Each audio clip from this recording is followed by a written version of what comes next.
wasn't actually planning on riding today, but the weather's absolutely stunning. I got a little bit more of my admin done this morning than I was expecting to. So, it's this traffic light again. So what the plan is today, I am on the south coast tonight with a band called Go West. Most people will probably know them from their hit King of Wishful Thinking from the Pretty Woman movie.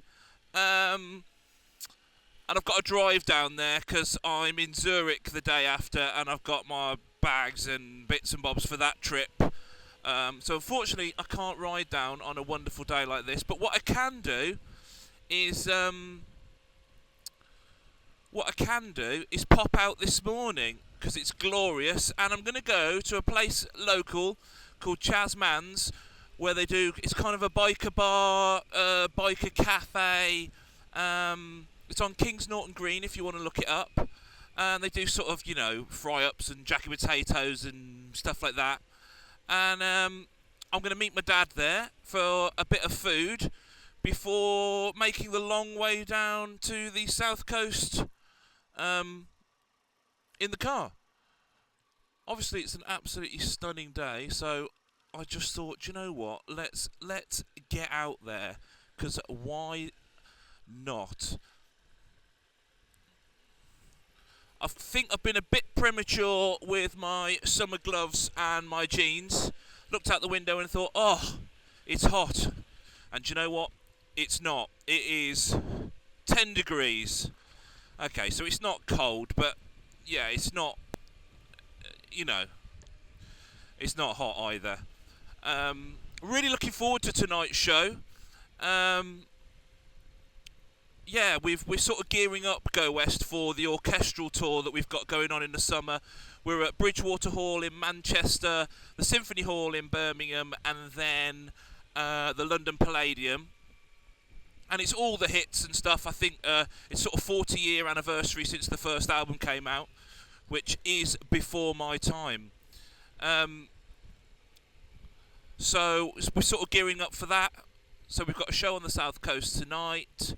And then next week up to Glasgow, and then back down to Birmingham for a couple of shows. So yeah, it's going to be great. Really looking forward to it.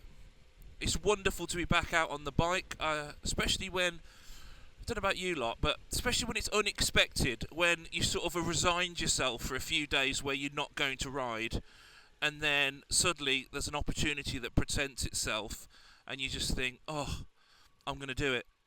And it's so therapeutic, isn't it?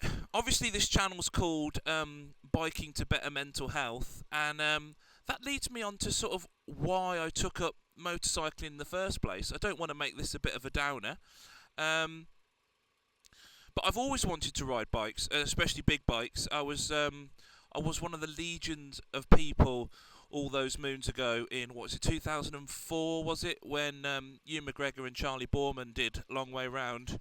I was only young then, and I remember watching that just thinking, that is all I've ever wanted to do with my spare time. I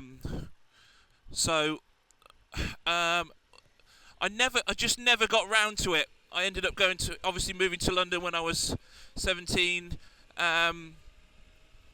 and getting into the music game, and it just never really happened. But long and short of it is, about just over a year ago, my partner, who I've been with for 15 years this year, was unfortunately diagnosed with brain cancer, glioblastoma, which is the most aggressive form of brain cancer, and that put a lot of things in perspective for both of us. And it was one of those things where, I just decided that life's took a bit of a different turn there, and I needed something, and motorcycling for me became something. It was something I've always wanted to do, but I've sort of been aware of the risk of it. But life can come and get you when you're sat at home doing nothing. So yeah. update on Megan anyway. That's my partner. She had successful surgery and she had 6 weeks of intense chemo and radio, and we're now sort of just on ongoing scans. So we have scans every 3 months, and she's actually, other than chronic fatigue, which she's suffering with at the moment, we're actually doing okay. And our kind of thing is, as long as the big, the elephant in the room problem, i.e. the cancer, isn't back, then every other problem we can deal with. So that's where we're at. We're being positive, and yeah, that's the sort of origin of my motorcycling journey, really. And it's been, so far, everything that I've wanted it to be. It's been it's been social. Even after my first video I posted on this channel, I was expecting no one to watch it. But a few of you have already commented and been very supportive and encouraging, and yeah, that's sort of a bit of a microcosm of the biking community, it seems. Everybody seems to be really, really great. I think if you ride a motorcycle, you're aware of the risk, and that risk seems to unite everybody. And also, you don't just do it to get to A to B, do you? You do it because it settles you and fulfills something in you. And I've definitely found that in my year of riding this bike now. I definitely have found that it is, meditative and therapeutic, and I love it. So that's the story of what the whole biking to better mental health is. But anyway, we don't need to go down the downer route, and yeah, all good. So yeah, this weekend's fairly busy, and I'm very, very glad to have got this little scoot in. The food in Chas Mann's is epic. They do, I think they call it the Big Man Breakfast. If any bikers are in the sort of Midlands area, it's really worth checking them out, because they sell biker gear and apparel, and they do MOTing and servicing. And let me just make sure he's not going to take me out. MOTs and servicing, and you can buy bikes there, but also there's a bar upstairs that does live music,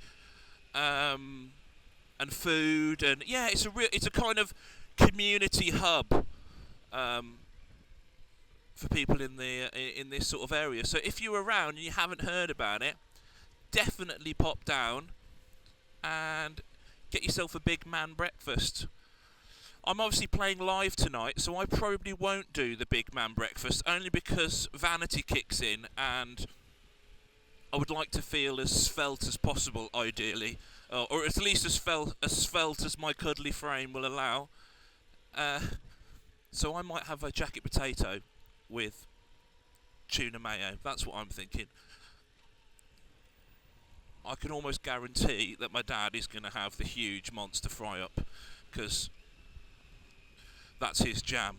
And also, that does then increase food envy, because whenever I order anything healthy when I go and eat with my dad, and he has something absolutely turbo, when it arrives, he's just like, oh. But, yeah, food envy's the least of our problems. Anyway, I shall check in when I get a bit closer to there. We're not far now. And I'll show you it, and hopefully I will snap a couple of pictures of what I have to eat, and yeah, see you there. It's a lovely area, this. And I just wanted to say, obviously some people commented with advice on places to pop into or ride to during the UK tour that I'm on in the summer. Yeah, any advice on, because I'm going, I'll probably post the tour dates, so I'm obviously going from one location to the other and as I go, and if there's any sort of slight detours or places that are really worth seeing or roads worth riding, I'd love to hear about them. On the way from Glasgow down to Liverpool, I'm going to do the Hard Knock Pass, because it's literally a very small detour. Right, here we go. A very small detour. But if anyone else has got any sort of hidden gems I'd love to hear about them. Right, here we go. Ah, I see, and more importantly, smell bikes. Fantastic. Here we are. Look at this. Oh, when this bike's cold, getting neutral is always a sort of couple of goes. Right, here we are.